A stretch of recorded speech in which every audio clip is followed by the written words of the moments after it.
ఈ ఈ రీసెంట్ కేసులో అంటే మనం మామూలుగా చూసిన కేసెస్ ఇప్పటిదాకా ఏంటంటే భర్తని భార్య చంపేయటం అవన్నీ చూసాం.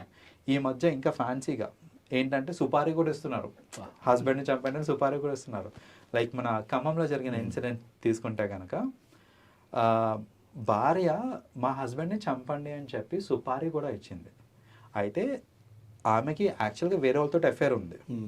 ఆ అఫైర్ ఇంట్లో తెలిసింది కూడా. ఇంట్లో తెలిసింది, గొడవలైనాయి, మన వాళ్ళ పుట్టింటికి పంపించారు. మళ్ళీ పెద్దలందరూ కూర్చోబెట్టి లేదు ఆమె ఇంకా అలా చేయదని చెప్పి మొత్తానికైతే సర్ది చెప్పి మళ్ళీ ఇంటికి తెచ్చుకున్నాడు.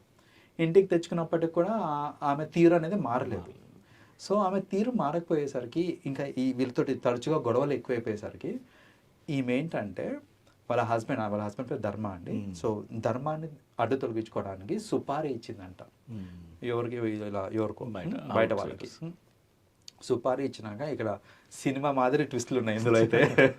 సో ఇందులో ఏంటంటే ఆమె సుపారీ ఇచ్చిన తర్వాత వాడిని కిడ్నాప్ చేశారు.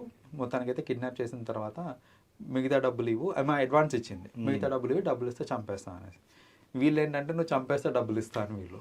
సో ఈ వాదనలు జరుగుతూ ఉండగా అంటే ఈ నెగోషియేషన్స్ అవుతూ ఉండగా ఇతను క్లెవర్గా ఏంటంటే నేను ఇస్తాను డబ్బులు, నన్ను వదిలేయండి అని ఈయన చెప్పి ఇమ్మీడియట్గా ఒక 1.5 lakh ఎవరితోటో అరేంజ్ చేపించి ఇచ్చేసి మెడలో చైన్ కూడా అది ఇచ్చేసి అతను అక్కడి నుంచి తప్పించుకొని కంప్లైంట్ చేసి అండ్ మొత్తానికైతే వాళ్ళని అరెస్ట్ చేశారు. అంటే ఈయన బతికాడు, ప్లస్ వాళ్ళ వైఫ్ని ఇంకా వాళ్ళ లవర్ని ఈ ముఠా మొత్తాన్ని ఇన్వాల్వ్ వాళ్ళందరినీ అరెస్ట్ చేశారు. కానీ అక్కడ నెగోషియేషన్స్లో కొంచెం డిలే ఉంటే ఒక ప్రాణం పోయేది కదా. సో ఇలాంటివి ఎన్నో జరుగుతూ ఉన్నాయి. మనకి ఇప్పుడు ఏంటంటే లైమ్ లైట్లోకి వస్తున్నాయి, కొన్ని అసలు తెలియని కూడా తెలియట్లేదు, జరిగిపోతున్నాయి అంతే.